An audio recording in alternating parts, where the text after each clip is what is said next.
Masalah di IKN. Ya, masalah besar di IKN ini sebetulnya sudah kita dengar sejak cukup lama. Bahkan, meski awalnya memang baru beredar di kalangan terbatas, kita sudah mendengar kalau Wakil Kepala Otorita IKN, Pak Doni Rahayu, dia ini sebetulnya sudah beberapa lama mengundurkan diri. Dan bahkan kabarnya dia juga sudah kembali ke perusahaan induknya, yakni Sinarmas Land di Jakarta. Adanya bau busuk dari IKN ini memang sudah lama tercium. Dan akhirnya bau busuk ini nggak bisa ditutup-tutupi lagi.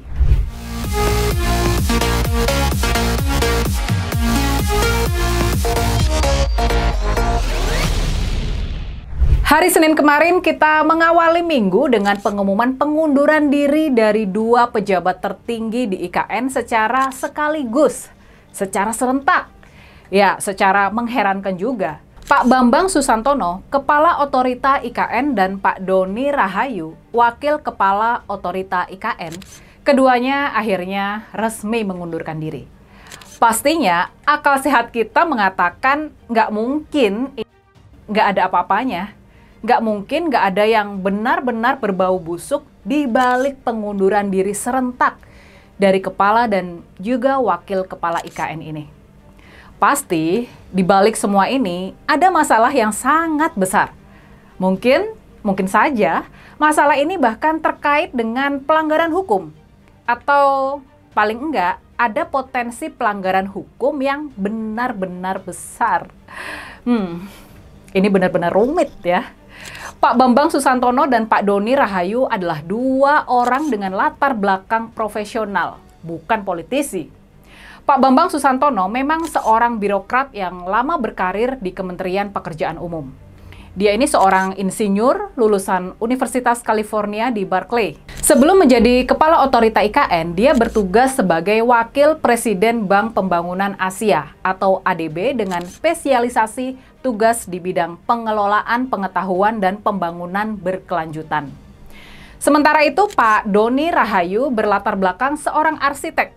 Sebelum ditugaskan di IKN, dia menjabat sebagai Managing Director di Sinarmas Land, pengembang kawasan kota modern BSD, kawasan Bumi Serpong Damai di bagian barat Jakarta. Sebagai profesional dan insinyur tulen, pastinya Pak Bambang dan Pak Doni sadar kalau pembangunan IKN, pembangunan suatu kota baru seperti IKN, sebagaimana pembangunan wilayah lainnya, itu ada tahapan-tahapan dan juga ada standar-standar dan peraturan-peraturan yang harus dipatuhi. Ada prasyarat-prasyarat teknis yang nggak bisa diterabas, nggak bisa gerusa-gerusu. Tapi masalahnya, ini nih yang tampaknya jadi sumber masalah.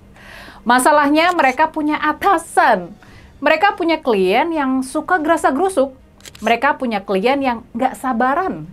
Mereka punya atasan yang benar-benar kesusu. Mereka punya atasan yang juga suka menekan-nekan.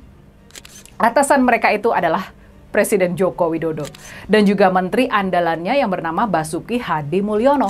Nah, Pak Jokowi ini benar-benar pimpinan yang sekarang ini terasa benar serba gerusa-gerusunya. Dia ingin bisa berkantor di IKN di bulan Juli besok. Dan kalau dia sudah berkantor di IKN, itu berarti beberapa menteri dan staf birokrasi pun harus segera pindah. Harus segera terbang ke Pulau Kalimantan. Pertanyaannya sekarang, apakah IKN memang benar-benar siap buat dihuni oleh seorang presiden? Ditinggali seorang presiden dengan segala keribetan protokoler dan pengamanannya. Apakah IKN sudah benar-benar siap? Tampaknya kalau kita mau jujur terhadap kondisi di lapangan, IKN ini sebetulnya sama sekali belum siap. Dan baik Pak Bambang maupun Pak Doni, mereka ini sama-sama sadar soal ini. Sebagai contoh aja nih ya, kabarnya dari selintingan kabar yang beredar, kabarnya di IKN sekarang ini ketersediaan air minum saja belum siap. Dalam perencanaannya, dalam cita-citanya, di IKN ini air ledeng, air dari keran itu harus sudah layak minum seperti di negara-negara maju. Makanya, pipa-pipa ledeng di IKN dibuat menggunakan bahan yang bisa mengalirkan air minum. Tapi masalahnya, Air minum tersebut sekarang belum tersedia. Bukan cuma air minum saja, tapi air buat mandi dan bersih-bersih saja masih sulit. Nah, masalahnya kemudian, konon pipa ledeng buat air minum nggak bisa dialiri air biasa. Dia bisa rusak kalau dialiri air bersih biasa. Dia harus dialiri air yang bisa diminum. Nah, jadi gimana dong? Mungkin ini cuma satu dari banyak masalah. Satu dari beribu masalah yang sedang terjadi di IKN. 1000 masalah yang pastinya bakal bikin pusing kepala para pelaksana pembangunan di sana. Jadi, intinya sih, kita mestinya paham kalau pembangunan IKN ini nggak bisa dipaksa gerusa-gerusu.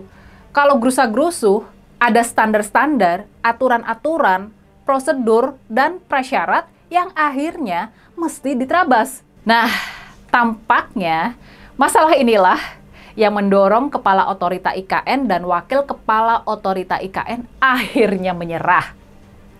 Mereka nggak mau mempertaruhkan reputasi dan kredibilitas mereka atas proses pembangunan ibu kota baru yang serba terburu-buru ini. Bukan cuma masalah reputasi dan kredibilitas saja.